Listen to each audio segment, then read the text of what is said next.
ಮೋದಿ ಅವರೊಂದು ಮಾತನ್ನು ಹೇಳ್ತಾರೆ ಯಾವಾಗ್ಲೂ, ಪಾಕಿಸ್ತಾನಕ್ಕೆ ಯಾವಾಗ್ಲೂ ಅವರದೇ ಭಾಷೆಯಲ್ಲಿ ಉತ್ತರವನ್ನ ಕೊಡಬೇಕು ಅಂತೇಳಿ. ಈಗ ಅವರದ್ದೇ ಭಾಷೆಯಲ್ಲಿ ನಮ್ಮ BSF ಉತ್ತರವನ್ನ ಕೊಟ್ಟಿದ್ದಾರೆ. ಪಾಕಿಸ್ತಾನದ ರೇಂಜರ್ ಅನ್ನ ಸೆರೆ ಹಿಡಿದಂತಹ ಗಡಿ ಭದ್ರತಾ ಪಡೆ ರಾಜಸ್ಥಾನದ ಶ್ರೀ ಗಂಗಾನಗರದಲ್ಲಿ ಪಾಕ್ ರೇಂಜರ್ ಅನ್ನ ವಶಕ್ಕೆ ಪಡೆದುಕೊಂಡಿದ್ದಾರೆ. ಗಡಿ ದಾಟಿ ಭಾರತ ಪ್ರವೇಶ ಮಾಡಿದ ಪಾಕ್ ರೇಂಜರ್ ಕೆಲ ದಿನಗಳ ಹಿಂದೆ BSF ಯೋಧನನ್ನ ಸೆರೆ ಹಿಡಿಯಲಾಗಿತ್ತು. ಪಾಕಿಸ್ತಾನದವರು PK ಸಿಂಗ್ ಅನ್ನ ಸೆರೆ ಹಿಡಿದಿದ್ರು. ಈಗ ಪಾಕ್ ರೇಂಜರ್ ಭಾರತದ ವಶದಲ್ಲಿದ್ದಾರೆ.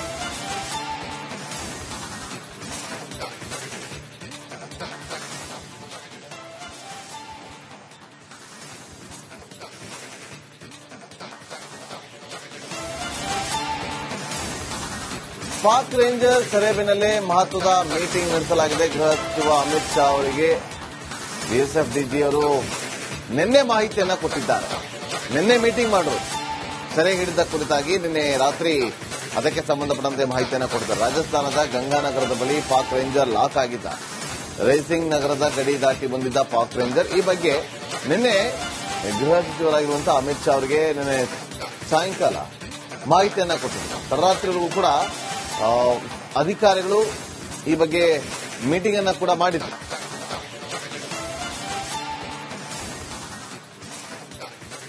ಮತ್ತಷ್ಟು ಮಾಹಿತಿಯನ್ನು ಕೊಡೋದಕ್ಕೆ ನಮ್ಮ ಪ್ರತಿನಿಧಿ ಅಭಿಷೇಕ್ ಈಗ ನೇರ ಸಂಪರ್ಕದಲ್ಲಿ ಜಾಯ್ನ್ ಆಗಿದ್ದಾರೆ. ಅಭಿಷೇಕ್, ಪಾಕಿಸ್ತಾನಕ್ಕೆ ತನ್ನದೇ ಭಾಷೆಯಲ್ಲಿ ಉತ್ತರವನ್ನ ಕೊಡುವಂತ ಕೆಲಸ ಆಗಿದೆ.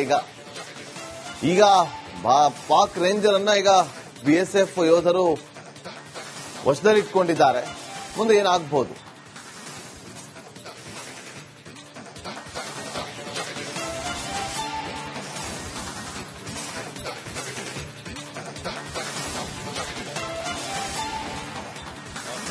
ಏಪ್ರಿಲ್ 23ರಂದು ನಮ್ಮ ದೇಶದ ಯೋಧನನ್ನ ಪಾಕಿಸ್ತಾನದ ರೇಂಜರ್ಗಳು ವಶಕ್ಕೆ ಪಡಿಸಿಕೊಂಡಿದ್ರು. ಇಂಡೋ ಪಾಕ್ನ ಬಾರ್ಡರ್, ಪಂಜಾಬ್ನ ಭಾಗದಲ್ಲಿರುವಂತಹ ಇಂಡೋ ಪಾಕ್ ಬಾರ್ಡರ್ನಲ್ಲಿ ವಶಕ್ಕೆ ಪಡಿಸಿಕೊಂಡಿದ್ರು. ಇದಾದ ನಂತರ ನಾವು ಕೂಡ ಕೇಳ್ಕೊಂಡಿದ್ವಿ, ಸ್ಥಳೀಯರು ಕೂಡ ಕೇಳ್ಕೊಂಡಿದ್ರು, ಒಂದಿಷ್ಟು ಮನವಿಗಳು ಕೂಡ ಆಯಿತು, ಒಂದಿಷ್ಟು ಪ್ರತಿಭಟನೆಗಳು ಕೂಡ ಆಯಿತು ಅವರನ್ನ ಬಿಡುಗಡೆ ಮಾಡೋದಕ್ಕೆ. ಆದರೆ ಪಾಕಿಸ್ತಾನ ಅದನ್ನ ನಿರಾಕರಣೆ ಮಾಡಿತು. ಈಗ ನಮ್ಮ ಟರ್ನ್ ಬಂದಿರುವಂತದ್ದು, ಅವರ ರೇಂಜರ್ ಒಬ್ಬ ಗಡಿ ದಾಟಿ ಅನಧಿಕೃತವಾಗಿ ಭಾರತಕ್ಕೆ ಎಂಟರ್ ಆಗಿರುವಂತದ್ದು.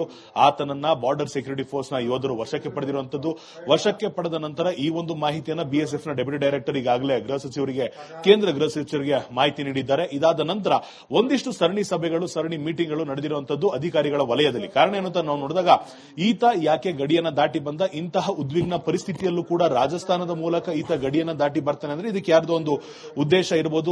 ಕಪೋಲ ಕಲ್ಪಿತ ಉದ್ದೇಶ ಅನ್ನೋದಕ್ಕಿಂತ ಇದು ನೇರವಾದಂತ ಒಂದು ಅಜೆಂಡಾ ಇಟ್ಕೊಂಡು ಬಂದಿರ್ತಾನೆ. ಆತನ ಅಜೆಂಡಾ ಏನಿರುವಂತದ್ದು, ನಮ್ಮ ಗಡಿ ದಾಟಿ ಬರೋದಕ್ಕೆ ಆತನಿಗೆ ಎಷ್ಟು ಈಸಿ ಆಗಿತ್ತು ಅಥವಾ ಆತನಿಗೆ ಯಾರೆಲ್ಲ ಸಹಕಾರವನ್ನು ನೀಡಿದ್ರು ಇದನ್ನು ಕೂಡ ಗಮನಿಸಲಾಗುತ್ತೆ. ಅದರ ಜೊತೆಗೆ ಆತನಿಂದ ಒಂದಿಷ್ಟು ಮಾಹಿತಿಯನ್ನು ಸಂಗ್ರಹ ಮಾಡಲಾಗುತ್ತೆ. ಯಾಕೆಂದ್ರೆ ನಮ್ಮ ದೇಶದ ಯೋಧನನ್ನ ವಶಕ್ಕೆ ಪಡೆದಿದ್ದು ಪಾಕಿಸ್ತಾನದ ರೇಂಜರ್ಸ್. ಈಗ ನಾವು ವಶಕ್ಕೆ ಪಡೆದಿರುವಂತದ್ದು ಪಾಕಿಸ್ತಾನದ ರೇಂಜರ್ಸ್ ಆಗಿರೋದ್ರಿಂದ ಆ ರೇಂಜರ್ಸ್ ನಲ್ಲಿ ಇರುವಂತಹ ಒಂದಿಷ್ಟು ಮಾಹಿತಿಯನ್ನ ಕಲೆ ಹಾಕುವಂತ ಸಾಧ್ಯತೆಯನ್ನು ನಾವೀಗ ನೋಡ್ತಿರುವಂತದ್ದು. ಇದು ಒಂದ್ ಕಡೆ ಆದ್ರೆ, ಈತನ ಜೊತೆಗೆ ಇನ್ಯಾರಾದ್ರೂ ಕಾಂಟ್ಯಾಕ್ಟ್ ನಲ್ಲಿ ಇದ್ರ ಅಥವಾ ಈತ ಯಾವ ರೀತಿ ಬರೋದಕ್ಕೆ ಸಹಕಾರ ಇತ್ತು, ಈತ ಬರುವಂತ ಮಾರ್ಗ ಹೇಗಿತ್ತು, ಇದೆಲ್ಲವನ್ನು ಕೂಡ ಈ ಸದ್ಯ ಮಟ್ಟಿಗೆ ಮಾಹಿತಿಯನ್ನು ಕಲೆ ಹಾಕಲಾಗುವಂತದ್ದು. ಇದಾದ ನಂತರ ಕೇಂದ್ರ ಗೃಹ ಸಚಿವರ ಆದೇಶದಂತೆ, ಸೂಚನೆಯಂತೆ ಹಾಗೂ ಹಿರಿಯ ಅಧಿಕಾರಿಗಳ ನೇತೃತ್ವದಲ್ಲಿ ಆತನನ್ನ ವಿಚಾರಣೆ ನಡೆಸಲಾಗುತ್ತೆ. ಅದಾದ ನಂತರ ಆತನನ್ನ ಬಿಟ್ಟು ಕಳಿಸಬೇಕಾ ಅಥವಾ ಇಲ್ಲಿ ಉಳಿಸ್ಕೊಬೇಕಾ, ಒಂದು ಎಕ್ಸ್ಚೇಂಜ್ ಪ್ಯಾಟರ್ನ್ ಇರ್ಬೋದು.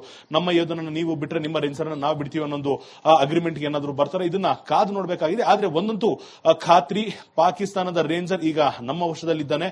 ಆತನ ಉದ್ದೇಶ ಏನಾಗಿತ್ತು, ಆತ ಯಾಕೆ ಬಂದಿದ್ದು, ಈ ಒಂದು ಮಾಹಿತಿಯನ್ನ, ಸೂಕ್ಷ್ಮ ಮಾಹಿತಿಯನ್ನ ಈ ಸದ್ಯ ಮಟ್ಟಿಗೆ ಕಲೆ ಹಾಕಲಾಗ್ತಿರುವಂತದ್ದು. Nagendra Babu. Okay, thank you Abhishek ನಿಮ್ಮೆಲ್ಲ ಮಾಹಿತಿಗಾಗಿ. ಮೋದಿ ಅವರೊಂದು ಮಾತನ್ನು ಹೇಳ್ತಾರೆ ಯಾವಾಗ್ಲೂ, ಪಾಕಿಸ್ತಾನಕ್ಕೆ ಯಾವಾಗ್ಲೂ ಅವರದೇ ಭಾಷೆಯಲ್ಲಿ ಉತ್ತರವನ್ನ ಕೊಡಬೇಕು ಅಂತೇಳಿ. ಈಗ ಅವರದ್ದೇ ಭಾಷೆಯಲ್ಲಿ ನಮ್ಮ BSF ಉತ್ತರವನ್ನ ಕೊಟ್ಟಿದ್ದಾರೆ. ಪಾಕಿಸ್ತಾನದ ರೇಂಜರ್ ಅನ್ನ ಸೆರೆ ಹಿಡಿದಂತಹ ಗಡಿ ಭದ್ರತಾ ಪಡೆ ರಾಜಸ್ಥಾನದ ಶ್ರೀ ಗಂಗಾನಗರದಲ್ಲಿ ಪಾಕ್ ರೇಂಜರ್ ಅನ್ನ ವಶಕ್ಕೆ ಪಡೆದುಕೊಂಡಿದ್ದಾರೆ. ಗಡಿ ದಾಟಿ ಭಾರತ ಪ್ರವೇಶ ಮಾಡಿದ ಪಾಕ್ ರೇಂಜರ್ ಕೆಲ ದಿನಗಳ ಹಿಂದೆ BSF ಯೋಧನನ್ನ ಸೆರೆ ಹಿಡಿಯಲಾಗಿತ್ತು. ಪಾಕಿಸ್ತಾನದವರು PK ಸಿಂಗ್ ಅನ್ನ ಸೆರೆ ಹಿಡಿದಿದ್ರು. ಈಗ ಪಾಕ್ ರೇಂಜರ್ ಭಾರತದ ವಶದಲ್ಲಿದ್ದಾರೆ.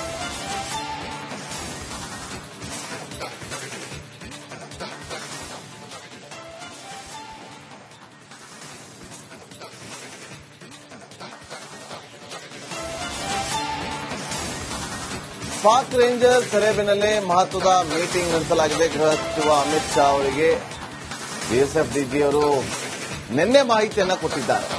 ನಿನ್ನೆ ಮೀಟಿಂಗ್ ಮಾಡಿದ್ರು ಸೆರೆ ಹಿಡಿದ ಕುರಿತಾಗಿ ನಿನ್ನೆ ರಾತ್ರಿ ಅದಕ್ಕೆ ಸಂಬಂಧಪಟ್ಟಂತೆ ಮಾಹಿತಿಯನ್ನ ಕೊಟ್ಟಿದ್ದಾರೆ. ರಾಜಸ್ಥಾನದ ಗಂಗಾನಗರದ ಬಳಿ ಪಾಕ್ ರೇಂಜರ್ ಲಾಕ್ ಆಗಿದ್ದಾರೆ. ರೈಸಿಂಗ್ ನಗರದ ಗಡಿ ದಾಟಿ ಬಂದಿದ್ದ ಪಾಕ್ ರೇಂಜರ್ ಈ ಬಗ್ಗೆ ನಿನ್ನೆ ಗೃಹ ಸಚಿವರಾಗಿರುವಂತಹ ಅಮಿತ್ ಶಾ ಅವರಿಗೆ ನಿನ್ನೆ ಸಾಯಂಕಾಲ ಮಾಹಿತಿಯನ್ನ ಕೊಟ್ಟಿದ್ದಾರೆ. ತಡರಾತ್ರಿವರೆಗೂ ಕೂಡ ಅಧಿಕಾರಿಗಳು ಈ ಬಗ್ಗೆ ಮೀಟಿಂಗ್ ಅನ್ನ ಕೂಡ ಮಾಡಿದ್ರು.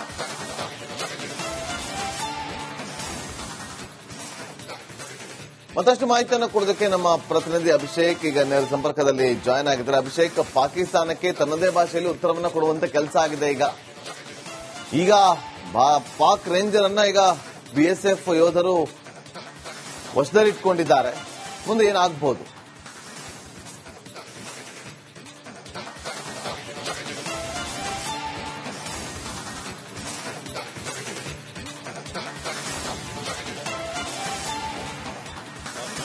ಏಪ್ರಿಲ್ 23ರಂದು ನಮ್ಮ ದೇಶದ ಯೋಧನನ್ನ ಪಾಕಿಸ್ತಾನದ ರೇಂಜರ್ಗಳು ವಶಕ್ಕೆ ಪಡಿಸಿಕೊಂಡಿದ್ರು. ಇಂಡೋಪಾಕ್ನ ಬಾರ್ಡರ್ ಪಂಜಾಬ್ನ ಭಾಗದಲ್ಲಿರುವಂತಹ ಇಂಡೋಪಾಕ್ ಬಾರ್ಡರ್ನಲ್ಲಿ ವಶಕ್ಕೆ ಪಡಿಸಿಕೊಂಡಿದ್ರು. ಇದಾದ ನಂತರ ನಾವು ಕೂಡ ಕೇಳ್ಕೊಂಡಿದ್ವಿ, ಸ್ಥಳೀಯರು ಕೂಡ ಕೇಳ್ಕೊಂಡಿದ್ರು, ಒಂದಿಷ್ಟು ಮನವಿಗಳು ಕೂಡ ಆಯಿತು, ಒಂದಿಷ್ಟು ಪ್ರತಿಭಟನೆಗಳು ಕೂಡ ಆಯಿತು ಅವರನ್ನ ಬಿಡುಗಡೆ ಮಾಡೋದಕ್ಕೆ. ಆದರೆ ಪಾಕಿಸ್ತಾನ ಅದನ್ನ ನಿರಾಕರಣೆ ಮಾಡಿತು.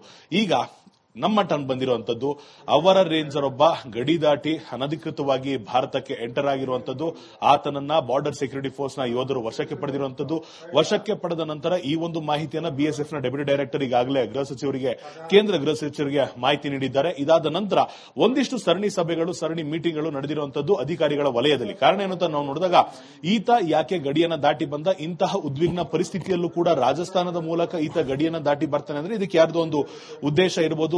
ಕಪೋಲಕಲ್ಪಿತ ಉದ್ದೇಶ ಅನ್ನೋದಕ್ಕಿಂತ ಇದು ನೇರವಾದಂತ ಒಂದು ಅಜೆಂಡಾ ಇಟ್ಕೊಂಡು ಬಂದಿರ್ತಾನೆ. ಆತನ ಅಜೆಂಡಾ ಏನಿರುವಂತದ್ದು, ನಮ್ಮ ಗಡಿ ದಾಟಿ ಬರೋದಕ್ಕೆ ಆತನಿಗೆ ಎಷ್ಟು ಈಸಿ ಆಗಿತ್ತು ಅಥವಾ ಆತನಿಗೆ ಯಾರೆಲ್ಲ ಸಹಕಾರವನ್ನು ನೀಡಿದ್ರು ಇದನ್ನು ಕೂಡ ಗಮನಿಸಲಾಗುತ್ತೆ. ಅದರ ಜೊತೆಗೆ ಆತನಿಂದ ಒಂದಿಷ್ಟು ಮಾಹಿತಿಯನ್ನು ಸಂಗ್ರಹ ಮಾಡಲಾಗುತ್ತೆ. ಯಾಕೆಂದ್ರೆ ನಮ್ಮ ದೇಶದ ಯೋಧನನ್ನ ವಶಕ್ಕೆ ಪಡೆದಿದ್ದು ಪಾಕಿಸ್ತಾನದ ರೇಂಜರ್ಸ್. ಈಗ ನಾವು ವಶಕ್ಕೆ ಪಡೆದಿರುವಂತದ್ದು ಪಾಕಿಸ್ತಾನದ ರೇಂಜರ್ಸ್ ಆಗಿರೋದ್ರಿಂದ ಆ ರೇಂಜರ್ಸ್ ನಲ್ಲಿ ಇರುವಂತಹ ಒಂದಿಷ್ಟು ಮಾಹಿತಿಯನ್ನ ಕಲೆ ಹಾಕುವಂತ ಸಾಧ್ಯತೆಯನ್ನು ನಾವೀಗ ನೋಡ್ತಿರುವಂತದ್ದು. ಇದು ಒಂದ್ ಕಡೆ ಆದ್ರೆ, ಈತನ ಜೊತೆಗೆ ಇನ್ಯಾರಾದ್ರೂ ಕಾಂಟ್ಯಾಕ್ಟ್ ನಲ್ಲಿ ಇದ್ರ ಅಥವಾ ಈತ ಯಾವ ರೀತಿ ಬರೋದಕ್ಕೆ ಸಹಕಾರ ಇತ್ತು, ಈತ ಬರುವಂತ ಮಾರ್ಗ ಹೇಗಿತ್ತು, ಇದೆಲ್ಲವನ್ನು ಕೂಡ ಈ ಸದ್ಯ ಮಟ್ಟಿಗೆ ಮಾಹಿತಿಯನ್ನು ಕಲೆ ಹಾಕಲಾಗುವಂತದ್ದು.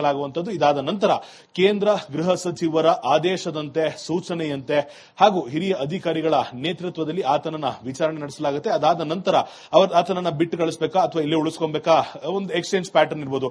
ನಮ್ಮ ಯೋಧನನ್ನು ನೀವು ಬಿಟ್ಟರೆ ನಿಮ್ಮ ರೇಂಜರ್ ನಾವು ಬಿಡ್ತೀವಿ ಅನ್ನೊಂದು ಅಗ್ರಿಮೆಂಟ್ ಏನಾದ್ರು ಬರ್ತಾರೆ, ಇದನ್ನ ಕಾದು ನೋಡಬೇಕಾಗಿದೆ. ಆದ್ರೆ ಒಂದಂತೂ ಖಾತ್ರಿ, ಪಾಕಿಸ್ತಾನದ ರೇಂಜರ್ ಈಗ ನಮ್ಮ ವಶದಲ್ಲಿದ್ದಾನೆ. ಆತನ ಉದ್ದೇಶ ಏನಾಗಿತ್ತು, ಆತ ಯಾಕೆ ಬಂದಿದ್ದು, ಈ ಒಂದು ಮಾಹಿತಿಯನ್ನ, ಸೂಕ್ಷ್ಮ ಮಾಹಿತಿಯನ್ನ ಈ ಸದ್ಯ ಮಟ್ಟಿಗೆ ಕಲೆ ಹಾಕಲಾಗ್ತಿರುವಂತದ್ದು. Nagendra Babu. Okay, thank you Abhishek, ನಿಮ್ಮೆಲ್ಲ ಮಾಹಿತಿಗಾಗಿ.